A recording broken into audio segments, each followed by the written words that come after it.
और अब बात उत्तराखंड की, जहां के मुख्यमंत्री पुष्कर सिंह धामी लव जिहाद के साथ ही साथ लैंड जिहाद के खिलाफ भी सख्त हो गए।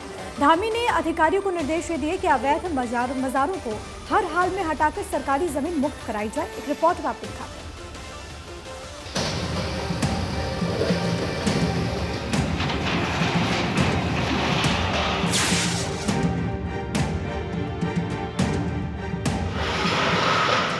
जिहाद से लैंड जिहाद के मोर्चे पर डटे मुख्यमंत्री पुष्कर सिंह धामी जो कदम उठा रहे हैं, इसके पीछे उनकी कोशिश हिंदू हार्डलाइनर सीएम बनने की है।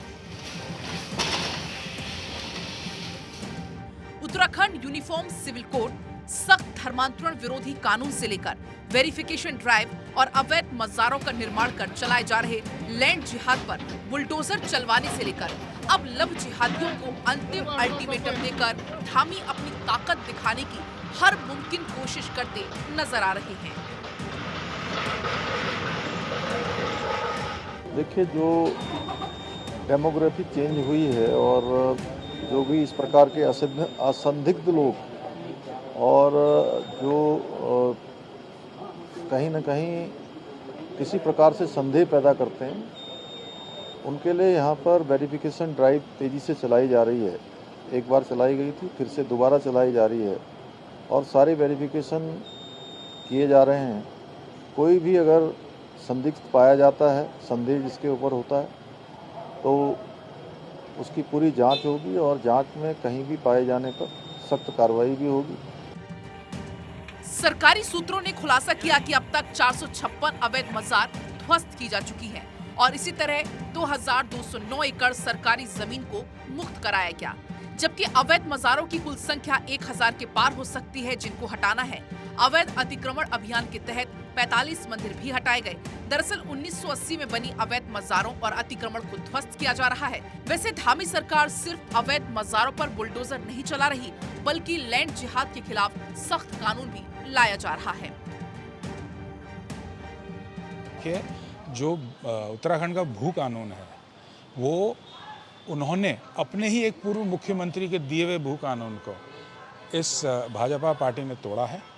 और मैं ये कहना चाहता हूँ कि जब मैं उत्तराखंड जाता हूँ, गढ़वाल जाता हूँ, तो ज़मीनें ऐसी बिक गई हैं जो बाहर वाले खरीद के चले गए, उसका क्या? वो उस पर कोई ध्यान नहीं आकर्षित कर रहे हैं। ये सिर्फ इनके चुनावी तर्क हैं और मैं नहीं मानता हूँ कि ज़रा भी महत्वपूर्ण है। हाँ, मैं बिल्कुल ये कहूँगा कि अत्याचार हो रहा है। अगर कोई भी कुछ भी गलत काम कर रहा है, उसको दंड तो मिलना चाहिए। दरअसल सरकारी जमीनों पर जिस तरह से अवैध मजार बनाकर कब्जे जमाने की तस्वीर सामने आ रही है, उसने सबको हैरत में डाल दिया। फिर चाहे नदियों के किनारे अतिक्रमण हो या फॉरेस्ट, पीडब्ल्यूडी, सिंचाई सहित आधा दर्जन सरकारी विभागों की कई 100 एकड़ जमीन मजार जिहाद की जद में आ चुकी है। लेकिन अब धामी का बुलडोजर इन अवैध मजारों को हटाकर लैंड जिहाद के तमाम मंसूबों को जमींदोज कर रहा है। उत्तराखंड सिर्फ इसलिए देवभूमि नहीं है कि यहाँ चारों धाम हैं, बल्कि यहाँ सिखों का तीर्थ स्थल हेमकुंड साहिब भी है, तो देश दुनिया के मुसलमानों का पवित्र स्थल पिरान कलियर भी है। अगर जिस तरह से लव जिहाद की चिंगारी सुलगी है, इसे दावानल बनने से नहीं रोका गया, तो ये गंगा जमुनी तहजीब पर बहुत बड़ी चोट होगी। मुख्यमंत्री पुष्कर सिंह धामी की भी शायद यही चिंता है। 2022 के उत्तराखंड विधानसभा चुनाव प्रचार के आखिरी दिन सीएम पुष्कर सिंह धामी ने ऐलान किया था कि बीजेपी अगर दोबारा सत्ता में लौटी तो वो पहली कैबिनेट में यूनिफॉर्म सिविल कोड लागू करने पर फैसला लेंगे। बीजेपी को पुष्कर के इस चुनावी दाव का फायदा मिला और दोबारा मुख्यमंत्री बनते ही धामी ने पहली कैबिनेट में ही सुप्रीम कोर्ट के रिटायर्ड जस्टिस रंजना देसाई की अगुवाई में 5 सदस्यीय एक्सपर्ट कमेटी बनाकर अपना चुनावी वायदा निभा दिया और इसी महीने की 30 तारीख को expert committee uniform civil code पर अपना ड्राफ्ट सरकार को सौंपेगी। खुद मुख्यमंत्री पुष्कर ऐलान कर चुके हैं कि उत्तराखंड देश का पहला राज्य होगा जहां यूनिफॉर्म सिविल कोड यानी समान नागरिक संहिता लागू होगी। एंटी कन्वर्जन लॉ को पहले ही अधिक सख्त बनाकर धामी धर्मांतरण के खिलाफ सख्त संदेश दे चुके हैं।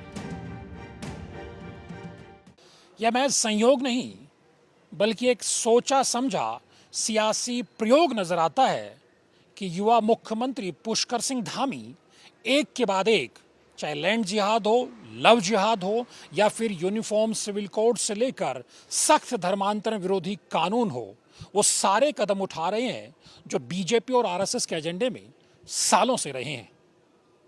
शायद धामी बखूबी जानते हैं कि योगी और हेमंत बिश्व शर्मा की कतार में अगर खड़ा होना है तो फ्लावर नहीं फायर ही बनना पड़ेगा। अपने कैमरा सहयोगी सोहन परमार और हरीश थपलियाल के साथ पवन लालचंद, भारत 24, देहरादून, उत्तराखंड।